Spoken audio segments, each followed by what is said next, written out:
नमस्कार दोस्तों, आज जो चर्चा हो रही है वो हो रही है देश की कानून व्यवस्था को लेकर। क्योंकि लगातार हमने देखा है कि हमारे देश में कुछ ऐसे बाबा हैं जिनको आए दिन पैरोल दी जाती है।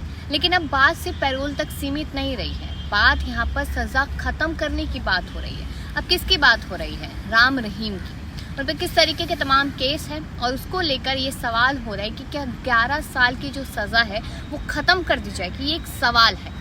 अब इसको लेकर मैं आपको थोड़ी जानकारी दे देती हूँ और याद दिला देती हूँ। सबसे पहले मैं आपको ये बताऊंगी कि इस केस को 21 जुलाई तक टाल दिया गया हाई कोर्ट की तरफ से कि 21 जुलाई को इस पर चर्चा होगी। अभी पूरा मुद्दा क्या था? साध्वियों की यौन शोषण मामले में सजा काटे डेरा मुखी गुरमीत सिंह की सजा के खिलाफ अपील अब पंजाब और हरियाणा हाई कोर्ट में सुनवाई के लिए 21 जुलाई तक टाल दी गई है। दूसरी चीज इसमें सामने आई है कि डेरे की 2 साध्वियों के यौन शोषण मामले में पंचकुला की सीबीआई कोर्ट ने अगस्त 2017 में डेरा मुखी को दोषी करार देते हुए 10-10 साल की सजा दी थी। अब 9 साल लगभग शायद बीत चुके हैं, अब 11 साल बाकी हैं। तो इसलिए ये सवाल बना हुआ है कि क्या 11 साल की सजा खत्म कर दी जाएगी। अब आप एक चीज देखिए, आपने काफी बार सुना होगा कि राम रहीम पैरोल पे है, अपना शूट कर रहे हैं, वीडियो रिकॉर्ड हो रही है, तमाम चीजें हैं। लेकिन ऐसे शख्स को हमेशा के लिए बाहर छोड़ देना क्या सही है?